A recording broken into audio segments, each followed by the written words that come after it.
5 raisons pour lesquelles tu veux te coucher toute la journée. Et Jung le savait déjà.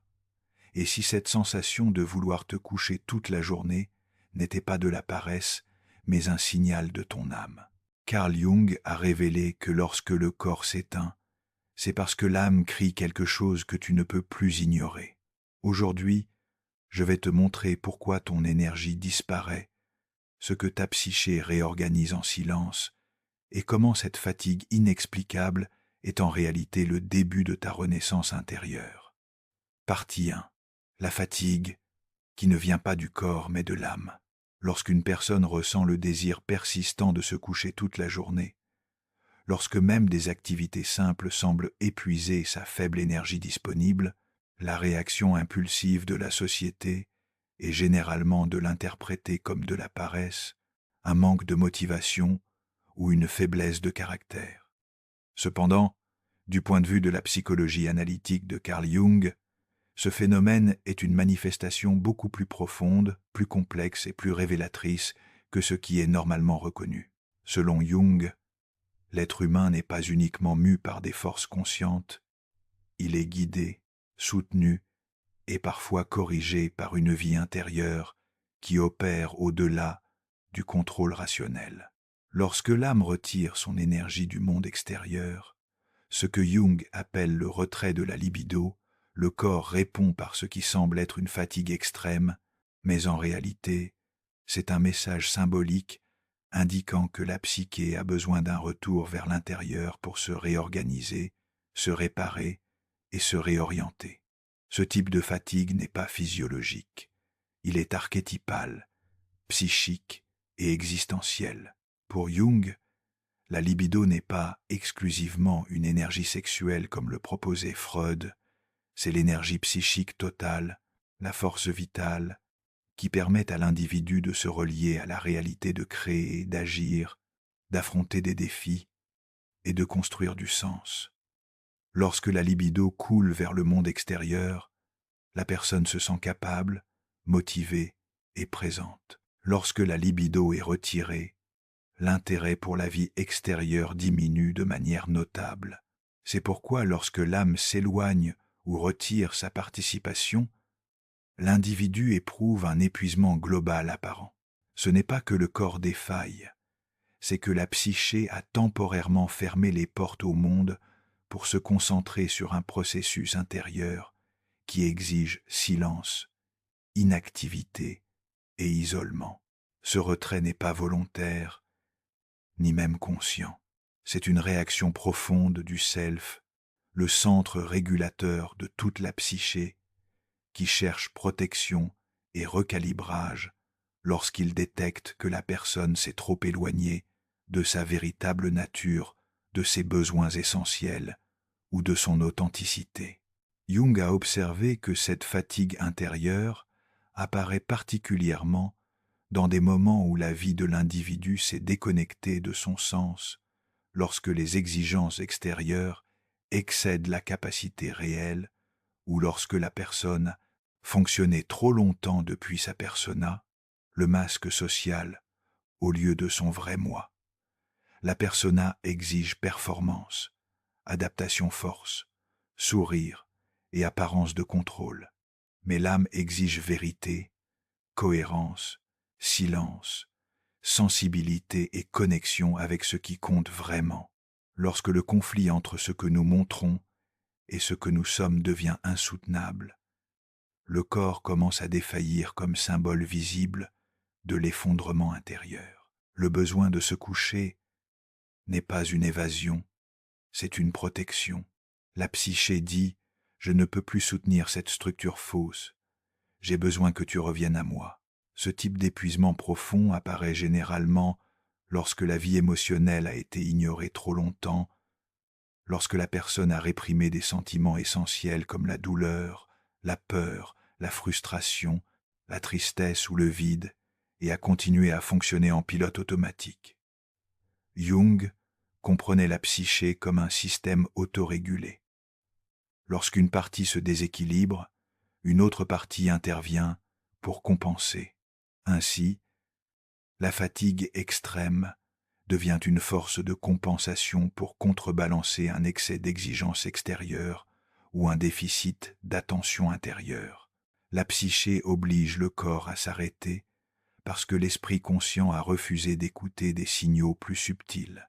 En d'autres termes, se coucher n'est pas une option, c'est une imposition psychique.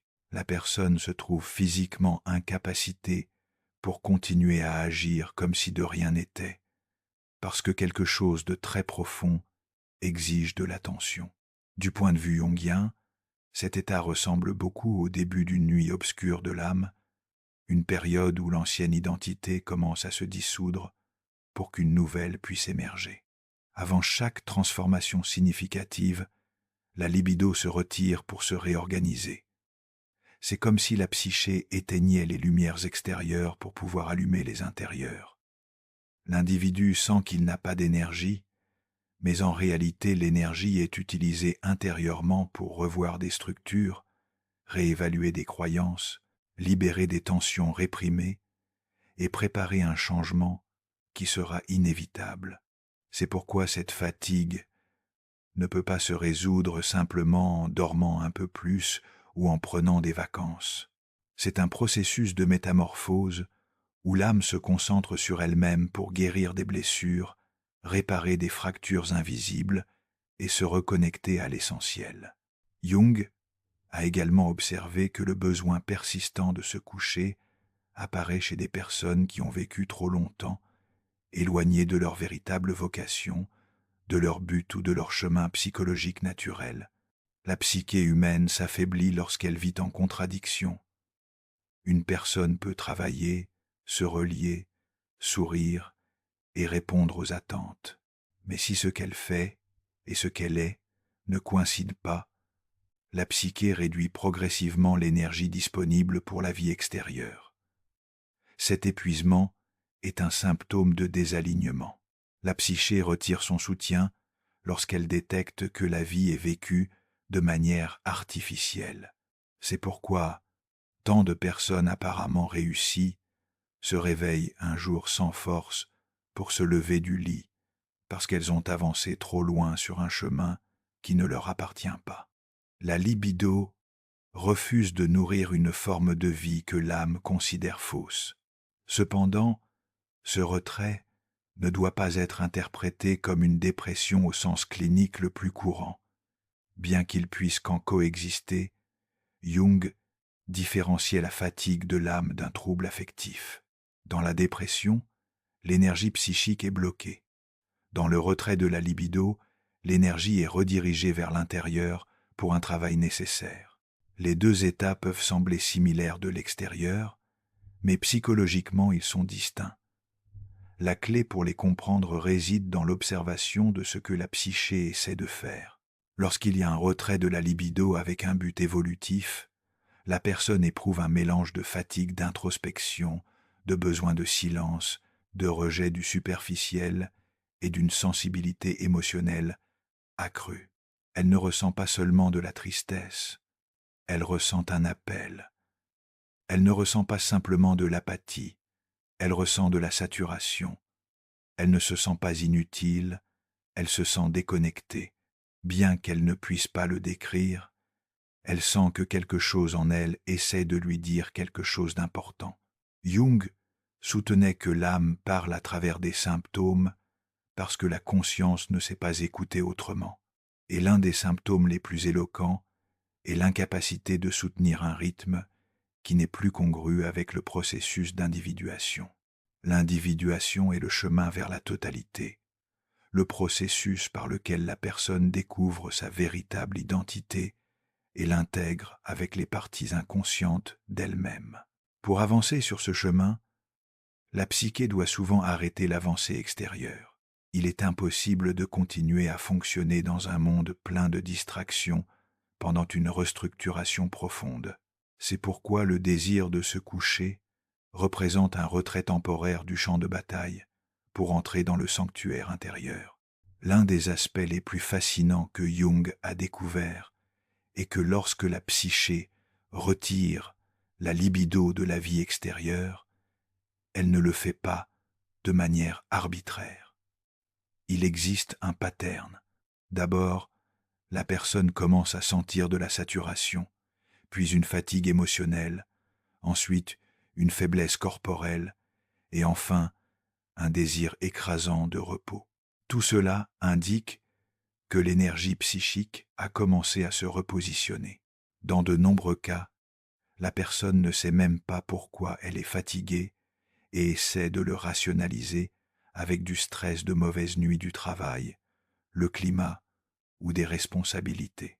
Mais au fond, la fatigue est disproportionnée par rapport à la cause apparente. C'est l'un des signes les plus clairs que l'origine est psychique et non physique. La personne peut se reposer une journée entière et se lever tout aussi épuisée, parce que le repos ne peut pas restaurer une énergie qui n'a pas été destinée au monde extérieur. La psyché est occupée en elle-même, réalisant un processus que la conscience ne comprend pas. C'est précisément cette incompréhension qui génère de l'anxiété chez de nombreuses personnes. Elles se demandent si quelque chose ne va pas chez elles, si elles échouent, ou si leur esprit perd de la stabilité. Mais du point de vue junien, ce qui se passe n'est pas une erreur, mais une correction. L'âme fait ce que la conscience a refusé de faire freiner. Lorsque la vie extérieure est devenue trop bruyante, trop exigeante ou trop éloignée de la vérité intérieure, l'âme retire toute motivation pour obliger l'individu à regarder vers l'intérieur. Cet acte n'est pas destructif, il est protecteur. L'âme connaît le chemin vers l'intégration bien avant l'esprit conscient. Pour Jung, le signal le plus convaincant qu'une fatigue profonde provient de l'âme est la présence d'un sentiment étrange d'observation intérieure. Bien que la personne soit fatiguée, il y a quelque chose en elle qui regarde, évalue, réorganise. La conscience peut se sentir désorientée, mais une autre partie plus profonde est en plein fonctionnement. Ce témoin intérieur, ce que Jung appelait le self, s'active avec plus d'intensité pendant les périodes de transformation. La personne peut se sentir perdue, mais l'âme ne l'est pas. La psyché sait quand il est temps de se retirer pour guérir de vieilles blessures, pour traiter des conflits non résolus ou pour préparer une transition. La fatigue de l'âme a également une dimension symbolique. Dans les mythes et les rêves de domaine que Jung a profondément étudiés, ce coucher représente une mort symbolique, un repos, une rénovation, une incubation de l'esprit. De nombreuses cultures anciennes utilisaient des rites où la personne devait rester en silence, couchée ou isolée, pour recevoir des révélations des visions ou une sagesse intérieure. Cet acte n'était pas considéré comme de la paresse, mais comme une préparation à renaître. Dans la psyché, il en va de même. Le corps devient le temple où l'inconscient travaille sans interruption. La quiétude physique facilite le mouvement intérieur. Le désir de se coucher toute la journée est aussi souvent lié à un processus de deuil, même lorsque la personne n'en est pas consciente. Cela peut être un deuil pour une relation brisée, un rêve perdu, une ancienne identité, un futur imaginé qui ne sera plus ou une version idéalisée d'elle-même qui s'est effondrée. L'âme a besoin de temps pour dire au revoir à ce qui ne fait plus partie du chemin. Le corps, en s'arrêtant, permet à la psyché de réaliser ce deuil. Jung disait que la psyché ne permet jamais que quelque chose de nouveau naisse, sans exiger d'abord que l'ancien soit reconnu et libéré. La fatigue apparaît comme un pont entre la fin d'une étape et le début d'une autre. Lorsqu'une personne refuse d'écouter l'âme, les symptômes empirent. La psyché intensifie, la fatigue diminue.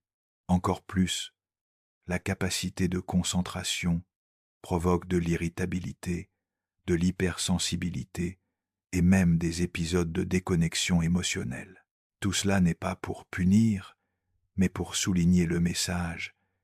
Il y a quelque chose en toi que tu dois assister. Jung soulignait que l'âme est insistante quand il s'agit de préserver l'intégrité psychologique. Si la conscience persiste à ignorer les signaux, la psyché finit par s'imposer à travers le corps. Le besoin de se coucher n'implique pas toujours que la personne échappe à des responsabilités. Souvent, c'est le contraire. La personne a porté trop de responsabilités pendant trop longtemps.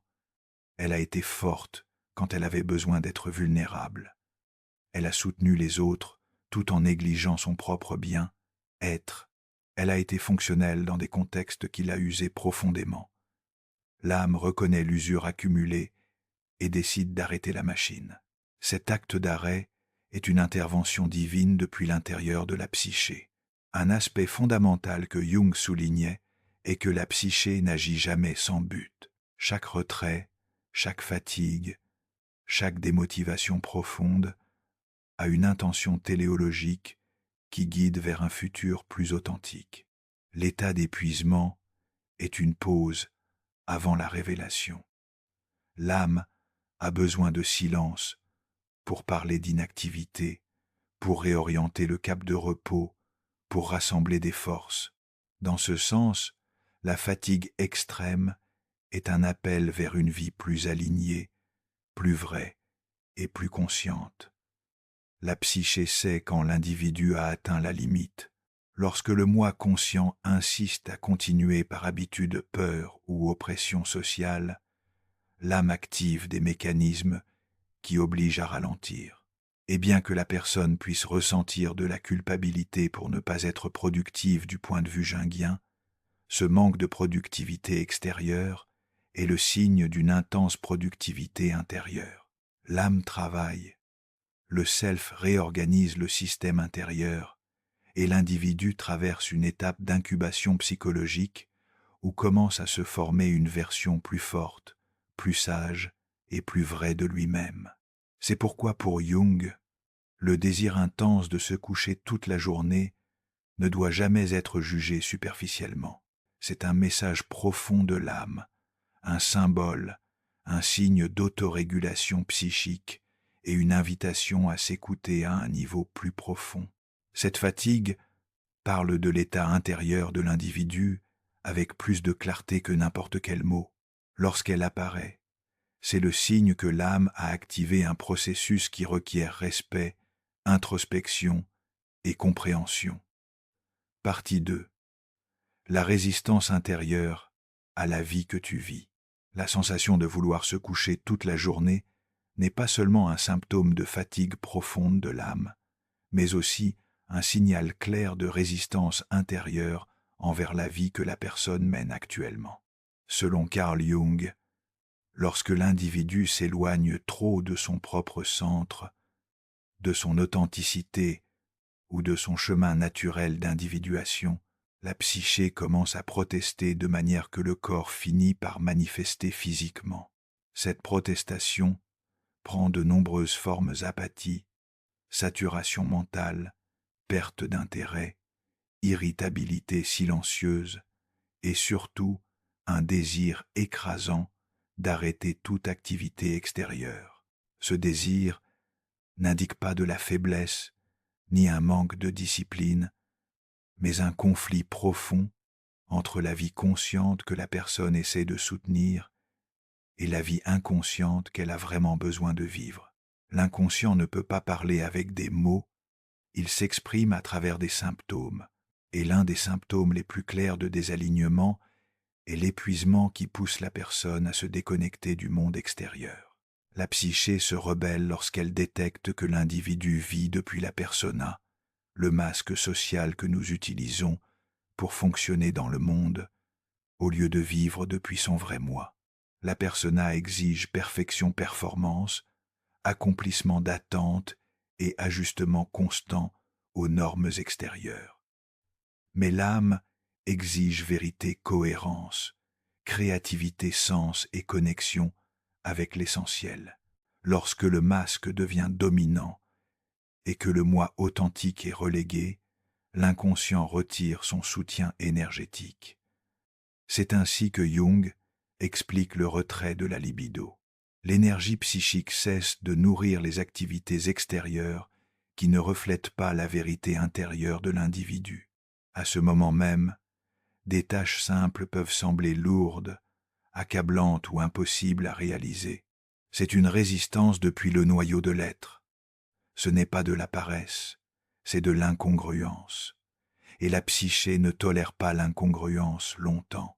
Lorsque l'individu continue d'ignorer sa voix intérieure, la psyché intensifie les messages. Si la personne insiste à rester active, occupée et déconnectée d'elle-même, l'énergie s'évapore. L'âme refuse de soutenir une vie qui contredit son processus d'individuation. Le résultat est un blocage total de motivation envers les activités extérieures. Jung expliquait que cette résistance n'est pas une attaque contre la personne, c'est une défense en sa faveur. L'inconscient lutte pour préserver l'intégrité de la psyché, même lorsque la conscience ne coopère pas. Ainsi se produit une rébellion silencieuse. La personne ne comprend pas pourquoi elle ne peut plus fonctionner comme avant, pourquoi elle a perdu l'impulsion qui la motivait auparavant, ou pourquoi ses responsabilités habituelles lui semblent maintenant des montagnes impossibles à gravir. Ce qui se passe, c'est que l'âme dit clairement « Je ne peux plus continuer comme ça, je ne veux pas cette vie, j'ai besoin de changement. » Et lorsque la conscience n'écoute pas le corps, est obligée de parler. Souvent, cette résistance surgit dans des phases où la personne remplit un rôle qui ne lui appartient plus. Être pendant des années, a-t-elle soutenu un style de vie, une carrière, une relation ou une identité qui ne reflète plus son évolution psychologique. Le moi conscient peut s'accrocher par peur, par habitude ou par pression sociale. Mais l'inconscient ne peut pas être trompé. Il sait quand quelque chose est mort symboliquement et exige que la personne le reconnaisse. Lorsque la vie consciente insiste à continuer un chemin épuisé, l'âme se retire. Ce retrait s'expérimente comme un désintérêt extrême, une confusion intérieure et un besoin désespéré de repos. Jung affirmait que la psyché vit en tension entre des opposés, ce que le moi veut et ce que l'âme a besoin, ce que la société exige et ce que l'authenticité demande, ce que la personne projette et ce que le self révèle. Lorsque la tension devient trop grande, quelque chose doit céder. Et la première chose qui cède est l'énergie vers l'action extérieure. Ce phénomène se manifeste aussi lorsque la personne vit depuis un idéal d'elle-même au lieu de vivre depuis sa réalité intérieure. L'idéal peut être « je dois être fort, je ne peux pas échouer, je dois être toujours disponible, je dois être productif, je dois maintenir mon image, je dois prouver quelque chose ». Ces croyances rigides créent une fracture entre le moi réel et le moi idéalisé. Jung enseignait que tout idéal excessif génère une ombre proportionnelle. Plus la personne essaye de soutenir une image, plus son maintien produit d'épuisement. Et lorsque l'ombre grandit, elle commence à filtrer son contenu vers la conscience sous forme de fatigue extrême. Cette fatigue n'est rien d'autre que l'ombre disant « Stop ». C'est un rejet radical envers l'auto-exigence qui détruit l'individu. Lorsque la persona domine l'ombre, se rebelle, et sa forme de rébellion devient la plus courante et d'éteindre l'énergie qui alimente la vie sociale, professionnelle ou interpersonnelle. Parfois l'individu croit lutter contre la paresse, mais en réalité, il lutte contre son ombre qui exige intégration, repos et authenticité. Lorsque l'ombre n'est pas intégrée, elle draine l'énergie vitale. Jung expliquait aussi que la résistance intérieure apparaît généralement lorsque la personne reste trop longtemps dans des environnements psychologiquement toxiques ou émotionnellement étouffants. L'âme a des limites. Elle ne peut pas prospérer dans des environnements où la créativité est réprimée, où l'obéissance aveugle est exigée, où la sensibilité est invalidée, où les besoins profonds sont ignorés, où Une vie déconnectée du sens est encouragée. L'âme reconnaît quand un environnement n'est pas adapté, même lorsque l'esprit logique essaie de le justifier. Et lorsqu'elle reconnaît l'hostilité psychologique de l'environnement, elle retire la libido comme mécanisme d'autodéfense. La personne perd l'intérêt, la motivation et la capacité de fonctionner parce que son âme se protège. Cette protection est souvent confondue avec de la faiblesse, mais du regard de Jung, c'est une force intelligente. C'est la psyché évitant un effondrement plus grand. Le corps demande silence et isolement parce que ces états réduisent l'exposition à des stimuli qui aggravent dans la blessure. La résistance intérieure est alors une limite saine imposée depuis l'inconscient lorsque la personne n'est pas capable de l'imposer consciemment. Un élément clé dans la théorie de Jung est que l'inconscient est téléologique. Il se dirige toujours vers un objectif, vers la plénitude, vers l'individuation. Lorsque la vie consciente s'écarte trop de ce chemin, l'inconscient intervient pour corriger la trajectoire. Cette correction n'est jamais douce. La psyché ne parle pas avec subtilité lorsque la conscience devient sourde. Ainsi, la fatigue extrême fonctionne comme un frein total, une interruption obligée du rythme impitoyable que la personne s'est imposé. Dans ce sens, le désir de se coucher symbolise la reddition du moi devant la sagesse du self. Le self prend le contrôle lorsqu'il détecte que l'identité consciente met en risque l'intégrité de la psyché. La résistance intérieure est la manière dont le self presse pour que l'individu s'éveille, réfléchisse et réalise des changements profonds.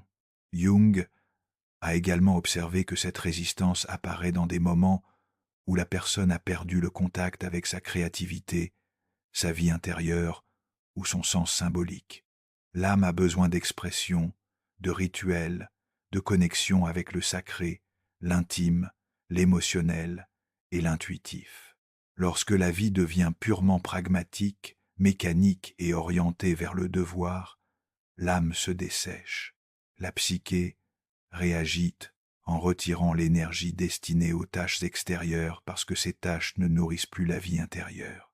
La personne peut continuer à produire, à accomplir et à feindre, mais la vie intérieure se fane. La fatigue est alors un appel urgent à récupérer la vitalité perdue. C'est le signal que l'âme a besoin de parler à nouveau, de créer à nouveau, de respirer à nouveau. La résistance intérieure apparaît comme défense face à une vie devenue excessivement littérale, sans symbolisme et sans profondeur. Du point de vue de Jung, un autre facteur essentiel derrière cette résistance est la présence de conflits inconscients non résolus. Ces conflits peuvent être des blessures anciennes, des traumas réprimés, des émotions non exprimées ou des désirs cachés. Plus ils restent sans être intégrés, plus ils demandent d'énergie pour être maintenus hors de la conscience. Cette demande énergétique est immense. L'inconscient consomme de la libido pour garder les complexes réprimés sous contrôle. Lorsque cette énergie s'accumule en excès, la personne commence à ressentir un épuisement extrême. La résistance intérieure n'est rien d'autre que l'inconscient disant qu'il ne peut plus soutenir la répression. La psyché a besoin de libérer, d'intégrer ou de transformer ses contenus. L'âme exige que l'individu cesse d'échapper et les affronte. Mais la conscience se défend en restant occupée. Alors surgit la fatigue qui oblige la personne à s'arrêter et enfin affronter ce qu'elle a évité pendant des années. La résistance intérieure peut aussi apparaître lorsque l'individu vit sous la pression du devoir, être. Jung parlait des attentes collectives qui pèsent sur l'individu: famille, société, culture, tradition. Ces attentes créent un personnage idéal que de nombreuses personnes essaient d'incarner au détriment de leur authenticité. L'inconscient cependant ne reconnaît pas ce personnage idéal comme vrai. C'est pourquoi même si la personne reçoit une approbation extérieure, elle peut se sentir vide à l'intérieur. L'approbation sociale ne compense jamais la perte d'âme. Lorsque la discrépancie entre ce que l'on est et ce que l'on doit être devient insupportable, la psyché retire son énergie des activités qui soutiennent ce personnage. De là surgit la résistance. C'est la manière dont l'âme dit « Je ne vivrai plus une vie qui n'est pas mienne ». Cette résistance peut être confondue avec de l'apathie, mais en réalité c'est un acte profond d'autoconservation psychologique. Jung soulignait aussi que la psyché utilise la fatigue comme forme de protection lorsqu'elle détecte que la personne ignore des signaux de danger émotionnel. Souvent, la fatigue extrême apparaît lorsque l'individu s'approche de situations, relations ou environnements qui représentent une menace pour son intégrité émotionnelle. La psyché essaie de prévenir l'effondrement en obligeant le corps à s'arrêter. Cette résistance intérieure est une sorte d'alarme silencieuse indiquant que quelque chose draine l'énergie vitale de l'individu. La personne peut essayer de se forcer à continuer, mais le corps ne coopère pas. L'âme défend son espace intérieur. Du regard jungien, la résistance intérieure ne doit pas être vue comme un obstacle, mais comme un guide. Elle indique que la vie actuelle de l'individu n'est pas alignée avec ses valeurs profondes, ses désirs vrais ou sa croissance psychologique. La psyché ne permettra pas d'avancer sur un chemin erroné sans protester auparavant.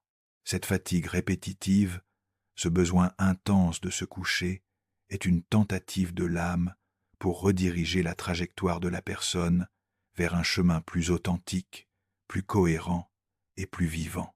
La résistance intérieure n'est pas un ennemi, c'est un maître intérieur qui exige d'être écouté. Partie 3.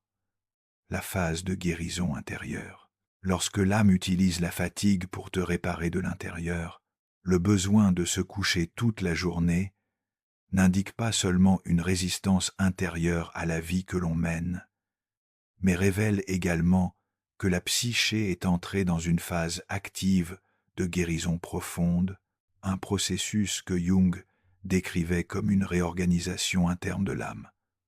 Cette étape n'est pas passive. Au contraire, elle est intensément dynamique au niveau inconscient. Pendant que le corps reste en quiétude, la psyché travaille avec une force immense pour réparer ce qui a été ignoré, réprimé ou fragmenté au fil du temps. C'est pourquoi de nombreuses personnes croient qu'elles ne font rien lorsqu'elles se sentent obligées de se reposer. Mais du point de vue jungien, elles traversent l'une des phases les plus importantes de croissance psychologique. L'âme utilise la fatigue comme un outil pour déconnecter l'individu du monde extérieur en réduisant le bruit, les distractions et les exigences qui empêchent l'écoute intérieure. Jung soutenait que l'inconscient ne peut pas être entendu au milieu du bruit de la vie quotidienne. Il a besoin de silence, de pause, que l'énergie cesse de se disperser dans des responsabilités extérieures pour pouvoir se diriger vers l'intérieur. C'est pourquoi cette phase s'expérimente comme une incapacité à fonctionner en surface. Ce n'est pas une punition, mais une invitation. L'âme dit « Reviens à moi, nous devons guérir ». Dans cet état, la psyché commence à traiter des émotions non résolues, des souvenirs fragmentés des douleurs qui avaient été encapsulées, des frustrations accumulées et des blessures qui n'avaient jamais été prises en charge. Jung a observé que tout contenu réprimé exige de l'énergie pour rester caché. Lorsque la personne est trop fatiguée pour maintenir la répression, ses contenus commencent à bouger, à se réorganiser, à chercher une issue. Ce processus est épuisant car il demande de grandes quantités de libido. C'est pourquoi la personne sent qu'elle n'en peut plus. L'énergie est utilisée intérieurement pour réparer des structures profondes. La conscience croit qu'elle se repose, mais l'âme travaille. C'est comme si la psyché démontait de vieux mécanismes, évaluait des croyances nuisibles et reconstruisait l'architecture intérieure de l'individu pour le préparer à une étape plus authentique. Il ne s'agit pas d'une fatigue superficielle, mais d'une fatigue transformatrice. Pendant cette phase de guérison, il est courant que la personne expérimente une augmentation de la sensibilité émotionnelle. Elle peut se sentir plus fragile, plus intuitive, plus connectée à son monde intérieur. Cela se produit parce que l'âme, en retirant l'énergie du monde extérieur, la dirige vers les émotions et vers l'inconscient. Jung expliquait que l'âme communique toujours en symboles rêves plus vifs, intuitions plus claires, pensées profondes qui émergent sans explication apparente. La fatigue ouvre la porte à ces révélations. Pendant que l'individu croit être inactif, l'inconscient envoie des messages, réorganise le matériel réprimé et prépare de nouvelles perceptions. Ce processus peut être inconfortable car il oblige la personne à affronter ce qu'elle évitait lorsqu'elle était trop occupée pour ressentir. Le besoin de se coucher indique aussi qu'il y a des parties du moi qui doivent être réintégrées. Jung parlait de la fragmentation intérieure qui survient lorsque la personne réprime des émotions ou des aspects d'elle-même pour répondre à des attentes extérieures. Chaque fragment non intégré consomme de l'énergie. Dans la phase de guérison, la psyché tente de rassembler ces fragments, de les réconcilier et de les restituer au système de manière harmonieuse. Cet acte d'intégration requiert un énorme déploiement d'énergie interne, raison pour laquelle le corps exige du repos. C'est comme si la psyché devait fermer temporairement les opérations extérieures pour reconstruire l'unité intérieure. En termes jungiens, cette étape marque un avancement dans le processus d'individuation, la récupération de la totalité perdue. Jung a également observé que pendant cette phase, l'âme s'éloigne de la logique rigide et se rapproche davantage du langage symbolique. La personne peut éprouver un désir spontané d'être seule, de réfléchir, d'écrire, de rêver, éveillée. Elle peut se sentir attirée par des thèmes spirituels, philosophiques ou créatifs sans raison apparente. Cette attraction ne surgit pas de l'esprit conscient, elle surgit de l'âme qui cherche à s'étendre au-delà de la vie mécanique. La fatigue fonctionne comme une barrière protectrice qui empêche les forces extérieures d'interrompre ce processus.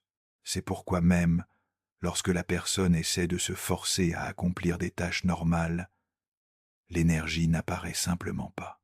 L'âme ne permettra pas que le processus de guérison soit interrompu. Cette phase est aussi généralement accompagnée d'une sensation de vide, comme si la vie avait perdu sa couleur.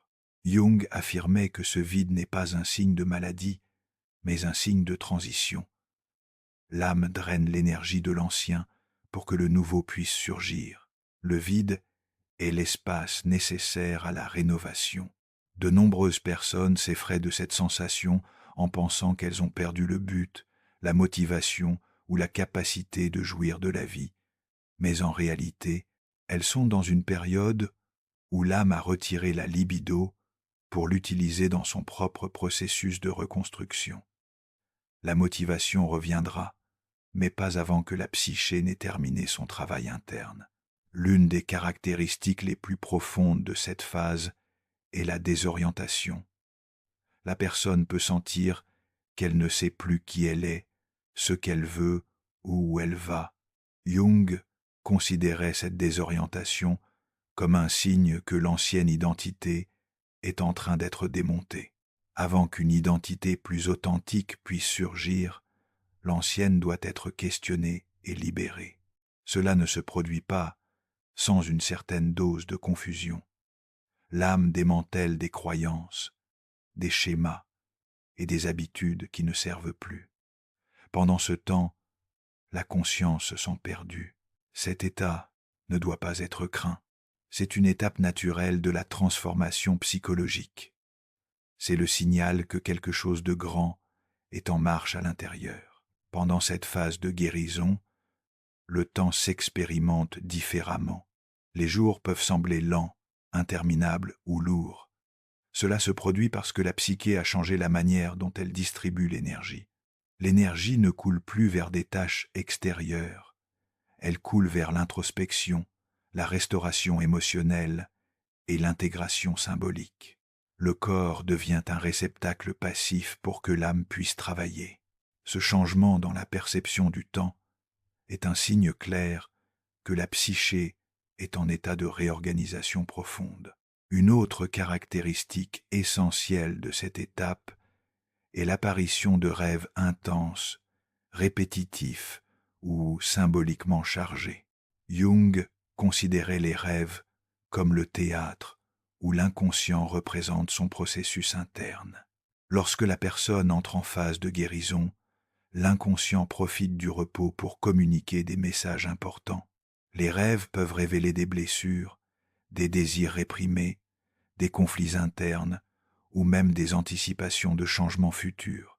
De nombreuses personnes font des rêves qui semblent étrangement significatifs pendant les périodes de fatigue profonde. Ce n'est pas une coïncidence, c'est l'âme qui travaille dans son propre langage. Dans cette phase, la psyché commence aussi à reconstruire la relation entre le moi conscient et l'inconscient. Jung expliquait que l'individu moderne souffre d'une déconnexion presque totale entre ces deux dimensions. La fatigue profonde oblige la personne à revenir vers l'intérieur et à rétablir cette connexion. La conscience, qui était orientée uniquement vers le monde extérieur, commence à se tourner vers le monde intérieur. Cette réorientation est fondamentale pour l'individuation.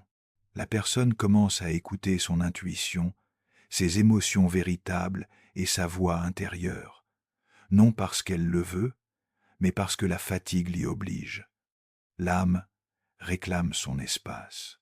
Pendant cette phase se active également une capacité psychologique que Jung appelait la fonction transcendante.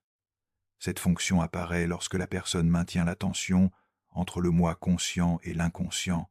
La fonction transcendante génère de nouvelles perceptions, de nouvelles solutions et de nouvelles compréhensions.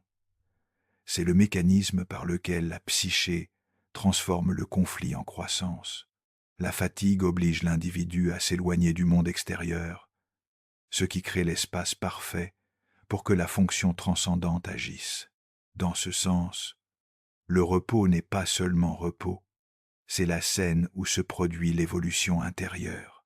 L'âme profite aussi de cette étape pour libérer des énergies émotionnelles qui étaient gelées. Pendant des années, la personne peut avoir accumulé de la tristesse, de la colère, de la déception ou de la peur. Ces émotions réprimées créent une tension psychologique. En phase de guérison, la psyché commence à les décongeler. La personne peut connaître des moments de pleurs inexplicables, de nostalgie de sensibilité extrême, ou même d'irritabilité sans cause apparente. Ces états ne doivent pas être interprétés comme un recul.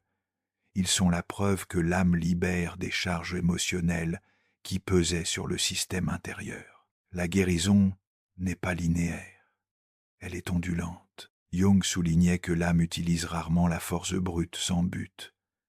Quand elle impose la fatigue, c'est parce qu'elle a besoin de silence mental pour travailler. La personne peut se sentir inutile ou improductive, mais en réalité, elle participe à un processus psychologique profond qui déterminera le cours de son avenir. Cette phase de guérison est essentielle pour que la personne puisse abandonner des schémas destructeurs, récupérer des parties perdues d'elle-même et retrouver un sens plus authentique d'existence. Enfin, cette phase prépare l'individu à une renaissance. Bien qu'elle ne se perçoive pas encore à cette étape, l'âme construit un nouveau fondement, plus fort, plus sage et plus aligné avec la vérité intérieure. La fatigue est le prix de la métamorphose. La personne ne s'arrête pas, elle se régénère. L'âme écrit une nouvelle structure psychologique depuis l'intérieur, et le corps forcé au repos lui permet de le faire sans interruption. Partie 4. Le self-réorganisme à structure psychique. La métamorphose silencieuse avant la renaissance intérieure, lorsque la personne sent qu'elle ne peut pas se lever, que même les tâches les plus simples semblent impossibles, et que l'énergie n'apparaît simplement pas bien qu'elle se repose physiquement, cela indique que la psyché est entrée dans une période de restructuration profonde dirigée par le self. Pour Jung, le self est la totalité psychique, l'instance organisatrice qui supervise le processus d'individuation et qui agit lorsque le moi conscient n'est plus capable de soutenir une structure qui a perdu sa cohérence. Cette réorganisation ne se produit pas en surface. Elle a lieu dans les profondeurs de l'inconscient, où l'âme travaille en silence pour reconfigurer la direction de la vie de l'individu. Dans cette phase, la personne n'est pas arrêtée, elle est en train d'être reconstruite, et cette reconstruction exige une énorme quantité d'énergie psychique, raison pour laquelle le corps perd de la vitalité. L'énergie est utilisée ailleurs. La quiétude extérieure est nécessaire pour permettre l'activité intérieure. Jung affirmait que lorsque le self intervient, la vie consciente expérimente un effondrement temporaire. Le moi ne peut plus contrôler ses propres impulsions, sa motivation ou sa capacité d'action parce qu'il est déplacé de sa position centrale. Le self occupe le centre pour rétablir l'équilibre perdu. Cette intervention se ressent comme une sorte de vide, comme une perte de sens, comme un démontage de l'identité.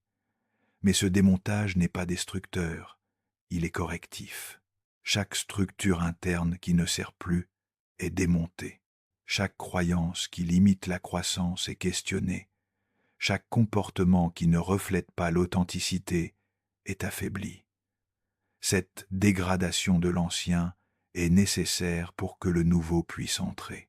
Le moi conscient ne comprend pas ce processus et l'interprète comme une crise. Mais du point de vue jungien, c'est un signal que l'âme prend le commandement parce que la direction précédente n'était plus viable. À cette étape, la personne peut éprouver une sensation d'être entre deux mondes, sans appartenir ni à son identité antérieure, ni à celle qui est à venir.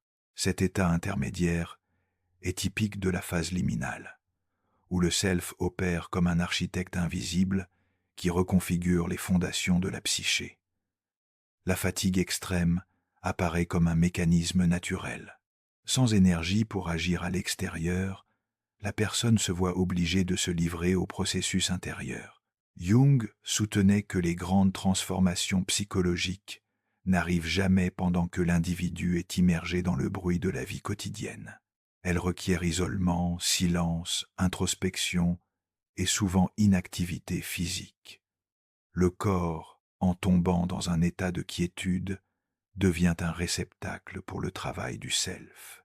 Pendant cette restructuration, la psyché révise chaque partie du moi qui a été formée par des pressions extérieures. Jung expliquait que le self et la persona entrent souvent en conflit lorsque la vie de l'individu est devenue trop adaptée à des rôles sociaux. Quand la persona domine le self, se retire. Mais quand l'écart est trop grand, le self intervient avec force, abattant des structures rigides et obligeant l'individu à confronter sa vérité intérieure. La fatigue extrême, l'apathie apparente et la perte de motivation sont des signes que le self affaiblit les mécanismes qui maintenaient une identité artificielle. La personne ne perd pas d'énergie sans raison. Elle perd l'énergie qui soutenait une vie qui ne correspond plus à son évolution intérieure. Jung disait que le self est téléologique, il agit toujours avec un but. Quand il réorganise la psyché, il le fait pour guider la personne vers un chemin plus authentique et congru avec sa totalité.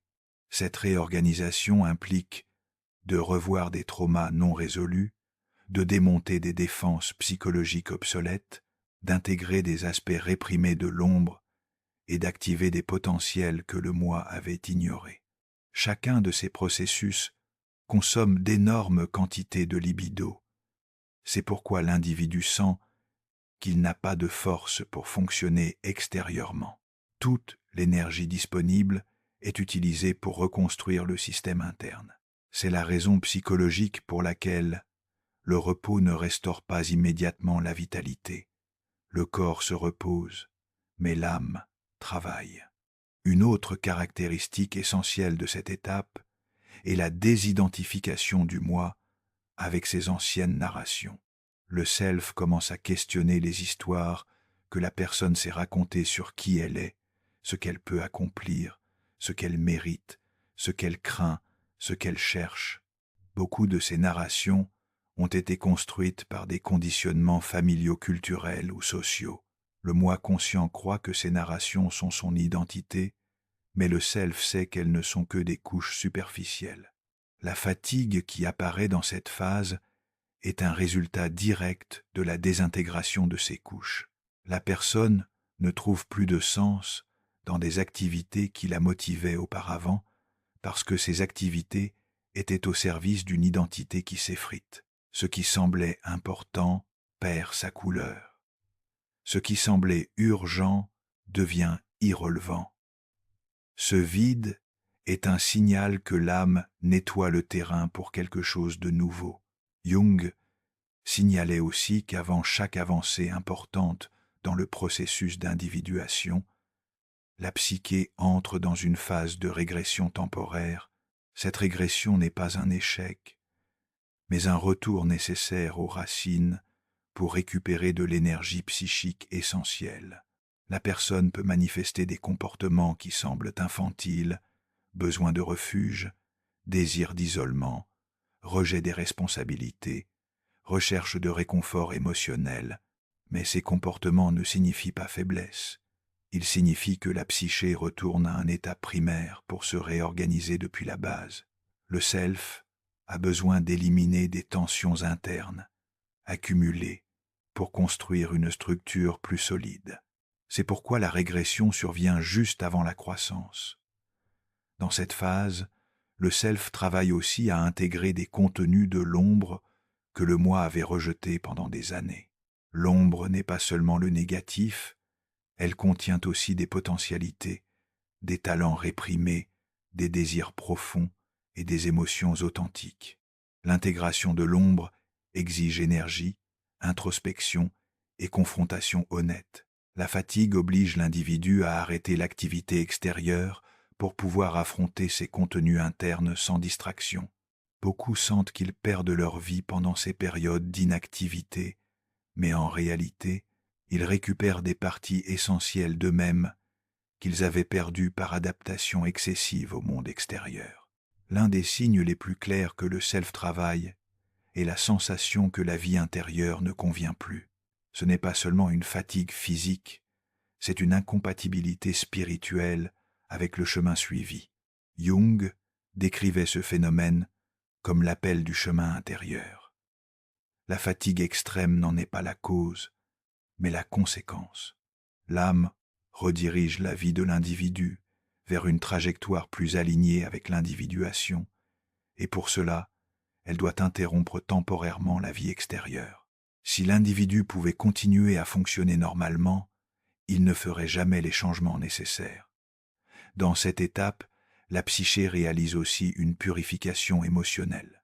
De vieilles blessures, rancune, culpabilité, peur et attente sont remuées depuis les profondeurs. Il peut y avoir des moments de pleurs spontanés, d'irritabilité, de nostalgie ou de sensibilité extrême. Ces mouvements émotionnels ne sont pas des signes d'instabilité, ils font partie du processus de nettoyage. La psyché dépure des émotions stagnantes pour libérer de l'espace, pour de nouvelles façons de ressentir. Sans cette purification, la personne ne pourrait pas avancer vers une vie plus authentique. Le self opère aussi en restaurant la connexion avec l'inconscience supérieure, la dimension spirituelle de la psyché.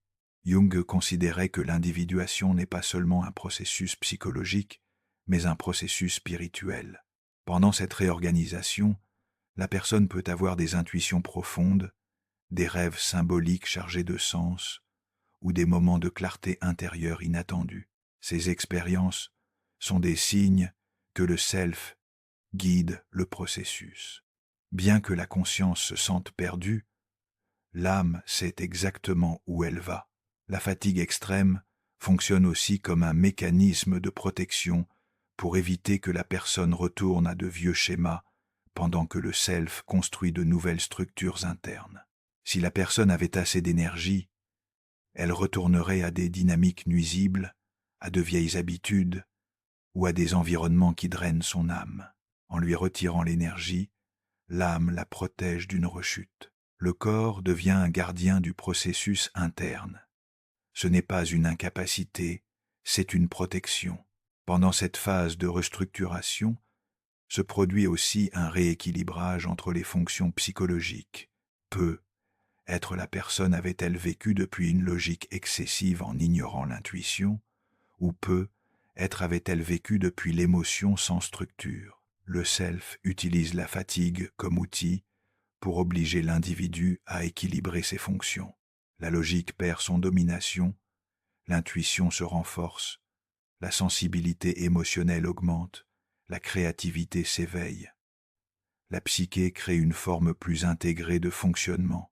Cela demande de l'énergie et explique pourquoi le corps requiert un repos prolongé.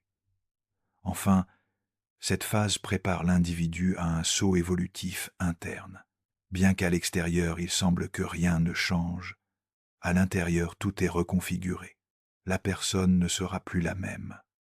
Le self construit une nouvelle identité capable de soutenir une vie plus alignée, plus consciente et plus authentique. La fatigue est le signe indubitable que l'âme travaille à sa métamorphose. La quiétude extérieure est le mouvement intérieur le plus profond qu'une personne puisse vivre. Partie 5. Le retour de l'énergie. Lorsque l'âme termine son œuvre et qu'une nouvelle version de toi naît, lorsque l'âme a terminé de réorganiser la psyché depuis l'intérieur, lorsque l'énergie qui avait été retirée pour guérir, nettoyer, intégrer et reconstruire est enfin libérée. La personne expérimente un phénomène profondément transformateur, une renaissance psychologique. Cette renaissance n'apparaît pas de manière soudaine ni dramatique, comme dans les histoires de fiction, mais de façon douce, graduelle, silencieuse et puissante à la fois. C'est comme si une force intérieure, qui avait été endormie, commençait à s'éveiller, apportant avec elle clarté, vitalité, intuition et une sensation renouvelée de présence. Jung décrivait ce moment comme le retour de la libido vers le monde extérieur, un signe clair que l'âme a complété la phase de travail interne et est prête à propulser l'individu vers une nouvelle étape de vie plus authentique. La fatigue extrême commence à se dissiper, non parce que la personne a assez reposé, mais parce que la psyché n'a plus besoin de retenir l'énergie pour son processus de guérison. L'énergie revient à couler. À cette étape, les activités qui auparavant semblaient impossibles commencent à se sentir gérables et même désirables.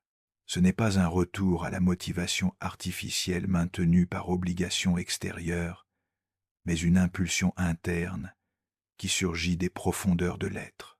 La personne ressent un intérêt renouvelé pour la vie, mais pas pour la vie qu'elle menait avant, mais pour une nouvelle forme d'existence plus alignée avec sa vérité. Cette motivation ne provient pas de l'exigence ni du devoir, mais de la congruence. Lorsque l'âme a été écoutée, la psyché et le moi conscient cessent d'être en conflit. L'énergie coule sans résistance parce qu'elle n'est plus utilisée pour soutenir une identité qui n'était pas authentique. Ce flux naturel d'énergie est l'un des signes les plus clairs que la transformation s'est achevée. Apparaît aussi une clarté mentale qui était auparavant impossible. Pendant que l'âme réorganisait la psyché, la personne pouvait se sentir confuse, perdue ou désorientée. Mais quand le processus se conclut, l'esprit s'éclaircit non parce qu'il trouve des réponses logiques, mais parce que les tensions internes se dissipent. La clarté n'est pas nécessairement intellectuelle, c'est une clarté de l'être. La personne peut sentir qu'elle comprend des choses qu'elle ne pouvait pas expliquer auparavant, comme si elle avait accès à une sagesse intérieure qui était toujours là, mais bloquée par le bruit, la pression et la fatigue. Jung appelait cela l'émergence du self comme guide conscient. À cette phase, l'individu ne se sent plus divisé entre ce qu'il veut et ce qu'il doit faire. Le chemin intérieur devient visible. Une autre caractéristique essentielle de cette étape est l'apparition d'une profonde paix intérieure.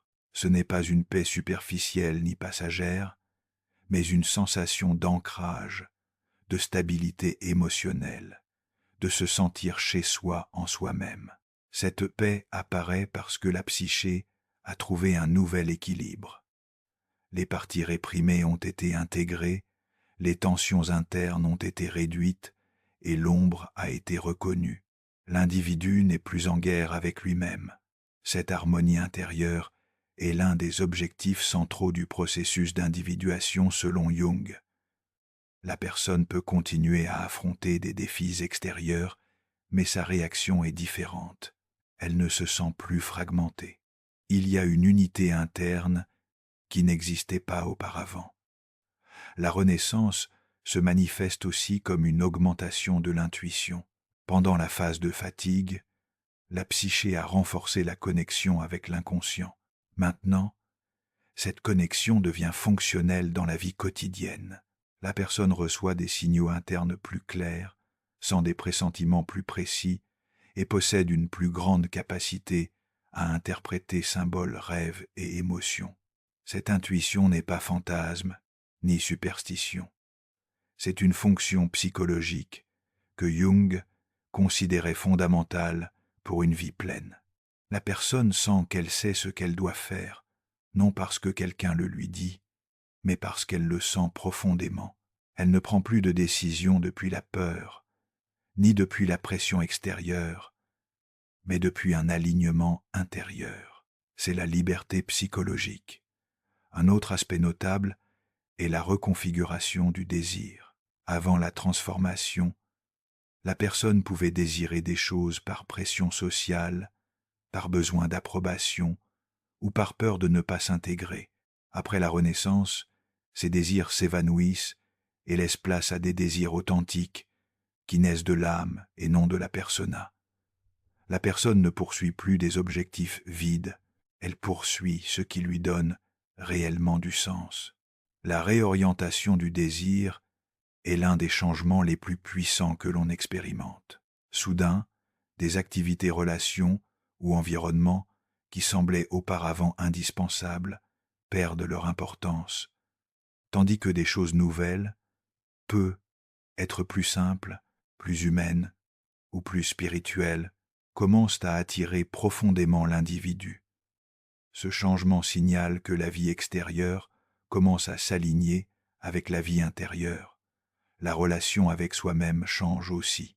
Avant, la personne pouvait se critiquer durement, s'exiger la perfection ou vivre depuis la peur du jugement d'autrui. Après la transformation apparaît une compassion intérieure plus profonde. La personne se traite avec plus de soin, plus de patience et plus de compréhension. Elle ne se force plus à remplir des attentes irréalistes, ni ne sacrifie son bien, être pour plaire aux autres. Cet amour-propre est une conséquence naturelle de l'intégration intérieure. Jung enseignait que on ne peut pas vraiment aimer les autres sans avoir d'abord intégré son propre être. La phase finale de ce processus apporte précisément cela, un amour-propre équilibré, humble et vrai. La renaissance se reflète aussi dans la capacité renouvelée de se relier au monde extérieur. Pendant la phase de fatigue, la personne pouvait se sentir déconnectée, incapable ou submergée. Maintenant, après la réorganisation interne, surgit une nouvelle capacité à affronter la vie sans sentir que chaque défi est une menace. La force intérieure n'a pas augmenté par résistance mais par cohérence.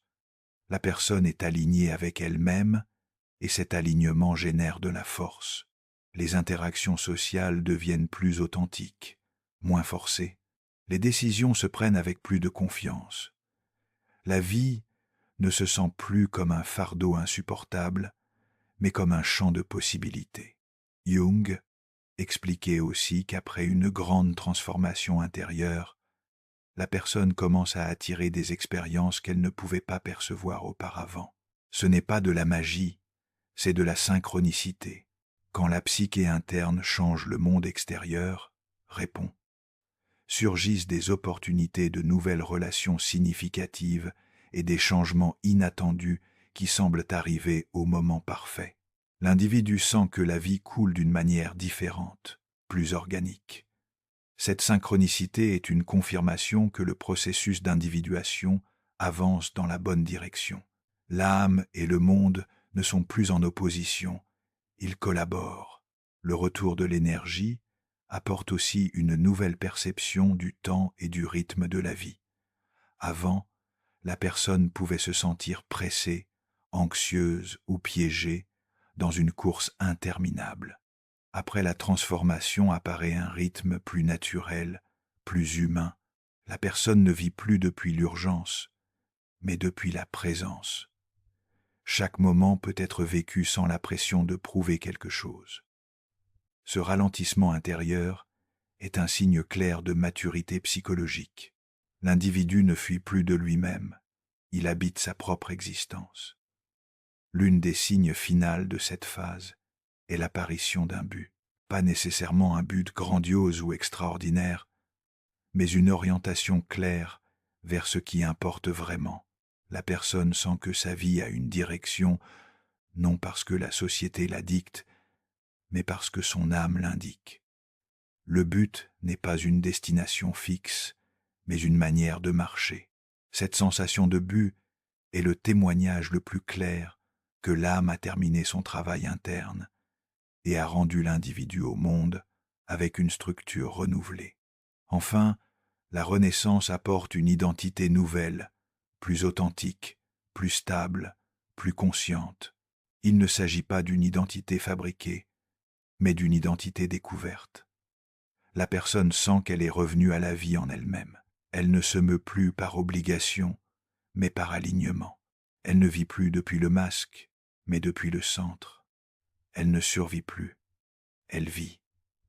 L'âme rend l'énergie quand elle a complété la transformation. Et quand cette énergie revient, la personne comprend que ce n'était jamais une faiblesse de vouloir se coucher toute la journée. C'était le prélude de son nouveau commencement. Si cette explication a résonné, tu n'es pas seul. Ton âme ne te trahit pas, elle te guide. Chaque période de fatigue profonde est une invitation à revenir à toi-même, à guérir, à te reconstruire et à éveiller une version plus authentique et plus puissante de qui tu es. Si tu veux plus de contenu sur Jung, l'inconscient, la guérison émotionnelle et l'éveil intérieur, abonne-toi à notre chaîne et active la cloche. Ton voyage vers l'individuation ne fait que commencer.